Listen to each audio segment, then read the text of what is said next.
नमस्कार दोस्तों, आपका स्वागत है हमारे यूट्यूब चैनल एबीएस क्लासेस में। दोस्तों आज हम बात करेंगे एवोगाद्रो का नियम। एवोगाद्रो का नियम क्या है, इसके बारे में जानेंगे। तो यदि आप हमारे चैनल में नए हैं तो प्लीज़ चैनल को सब्सक्राइब करके बेल आइकन प्रेस कर लीजिए, क्योंकि डेली के डेली इससे वीडियो आपको नोटिफिकेशन मिलता रहेगा। तो चलते हैं, देखते हैं एवोगाद्रो का नियम क्या है। एवोगाद्रो एक वैज्ञानिक थे जिन्होंने अपना एक खुद का नियम दिया था। वो दिया था 1811 में। ये ऑब्जेक्टिव बन जाता है आगे की, जब आपका एग्जाम होगा तो उसमें ऑब्जेक्टिव बन जाएगा। ठीक है, 1811 में, इसको याद कर रखिएगा।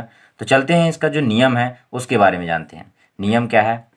नियम कह रहा है, माना कि पहले आप एग्जाम्पल देख लीजिए, एग्जाम्पल से आपको नियम डायरेक्ट बन जाएगा। जैसे हम ले लेते हैं H2, O2 और N2 ले लिए। ठीक है, ये हमारे तीनों क्या है, गैस है।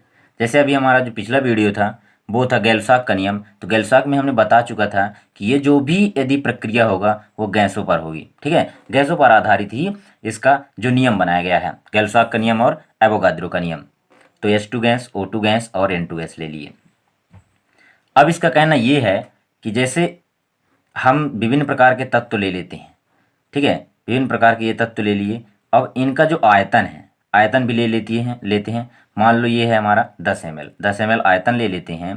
10 ml आयतन ले लिए तो इसके जो अणु होंगे वो अणु कुछ बनेंगे।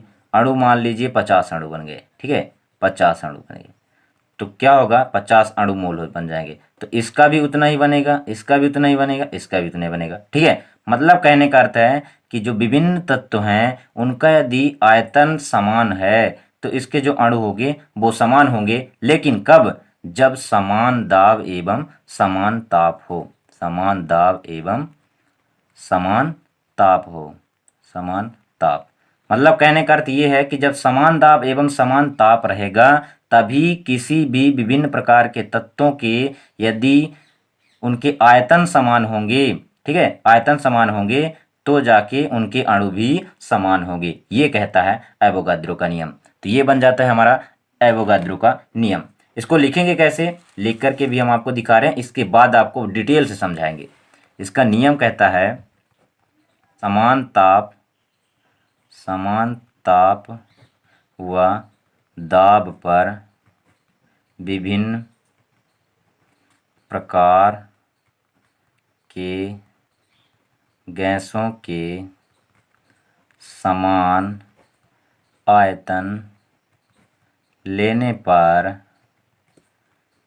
उनके अणु भी समान होंगे। ये कहता है एवोगाद्रो का नियम। मतलब कि समान ताप एवं समान दाब पर विभिन्न प्रकार के गैसों के जो समान आयतन लेने पर उनके अणु भी समान होंगे।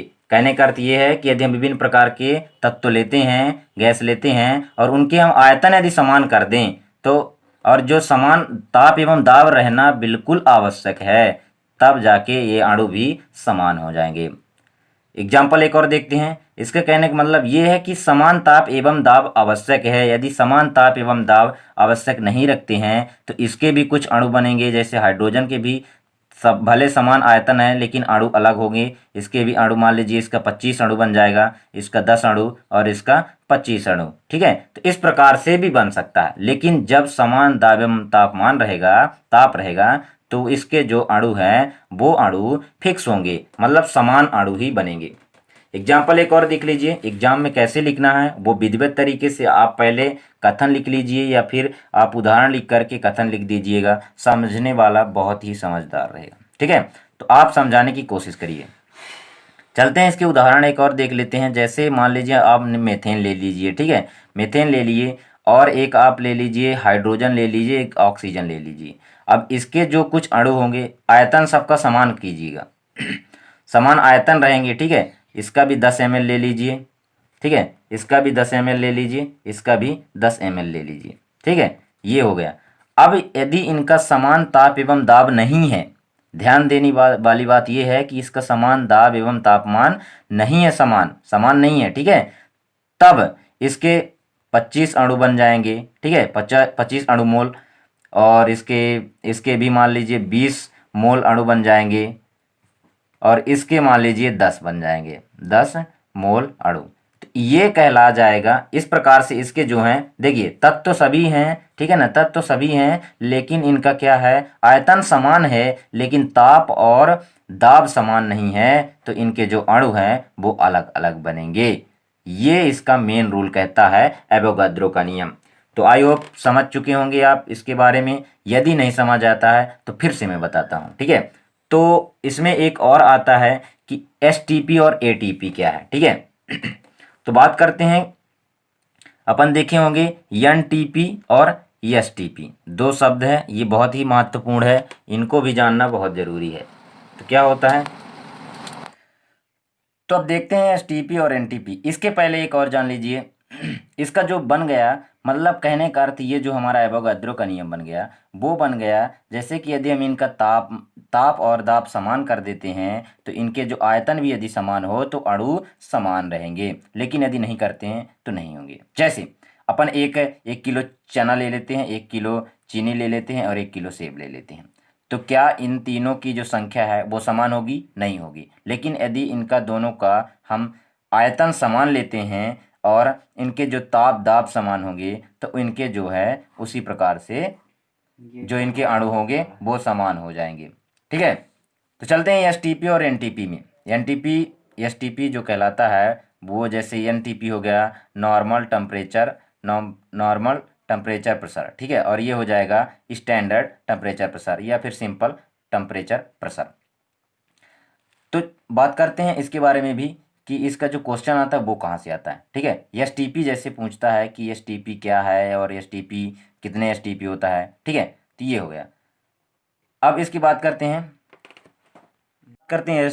एसटीपी का, ठीक है। एसटीपी जैसे अपन ले लेते हैं सामान्य दाब, ठीक है, और सामान्य ताप की बात करते हैं, इन दोनों की बात करते हैं, तो ये होता है, अपन जैसे इसको कर लेते हैं, इसको हो जाएगा 0 डिग्री सेल्सियस हो जाएगा, ठीक है, और इसका हो जाएगा दाब हो जाएगा इसका 760 mm, ठीक है। तो ये हो जाएगा समान ताप पर 760 mm, ये हो गया दाब हो गया, और समान ताप 0 डिग्री सेल्सियस हो गया।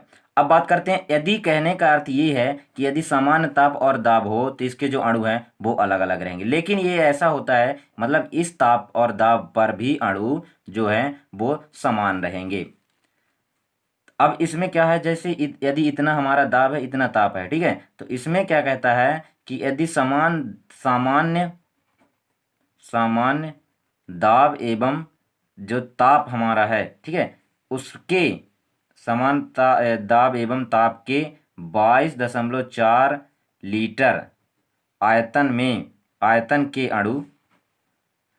में अणुओं की जो संख्या होगी, अणुओं की संख्या क्या होगी, अणुओं की संख्या जो होगी वो होगी हमारी 6.022 गुणे 10⁻23 अणु होगी। ये हो जाएगा हमारा 6.022 गुणे 10⁻23, ठीक है, 6.022 इंटू 10⁻23 अणु हो जाएंगे। ये कहला जाता है हमारा एवोगाद्रो संख्या, जो आता है सबसे ज़्यादा पूछे जाने वाला। ये पांचों आयतन जो भी हमारे जो पढ़ चुके हैं आप, जैसे कि शुरू में पढ़े थे द्रव्यमान संरक्षण का नियम, मतलब ये सब जो स्थिर अनुपात गुणित अनुपात, इनमें से जो पूछा जाता है एवोगाद्रो का नियम, ऑब्जेक्टिव यहाँ से भी बन जाता है 6.022 इंटू 10⁻+23। तो ये इसके जो अणु हैं वो कहला जाते हैं एवोगाद्रो का नियम, एवोगाद्रो अणु कहलाती हैं। मतलब कि जो आता है क्वेश्चन ऑब्जेक्टिव में कि एवोगाद्रो संख्या कौन सी है, तो ये 6.022 इंटू 10⁻+23 होता है, ठीक है। तो ये हो गया हमारा एवोगाद्रो का नियम। तो एक बार और पुनः जो इसके नियम है उसको देख लेते हैं। तो अब आप बिल्कुल समझ चुके होंगे कि कहने का अर्थ इसका ये है कि समान ताप व दाब पर विभिन्न प्रकार के गैसों के समान आयतन लेने पर उनके अणु भी समान होंगे, ये इसका नियम कहता है, और ये नियम कहलाता है एवोगाद्रो का नियम। सबसे ज़्यादा क्वेश्चन पूछे जाने वाला, आप एग्जाम्पल भी बिल्कुल लिख दीजिएगा, क्योंकि 3 से 4 नंबर का यदि आता है तो लिखना बिल्कुल ज़रूरी है। तो नेक्स्ट वीडियो पर मिलेंगे, तब तक के लिए धन्यवाद। और यदि वीडियो अच्छा लगा हो तो लाइक सब्सक्राइब कीजिए चैनल को, और वीडियो को ज़्यादा से ज़्यादा शेयर कीजिए, तथा नेक्स्ट वीडियो जरूर देखिएगा, क्योंकि क्रमशः वीडियो यदि आप नहीं देखेंगे तो समझ नहीं आएगा। और इसके पहले यदि वीडियो आप नहीं देखे हैं तो हमारे चैनल में जाके और प्लेलिस्ट में पूरे वीडियो पड़े हुए हैं, आप वहां से देख लीजिएगा। धन्यवाद।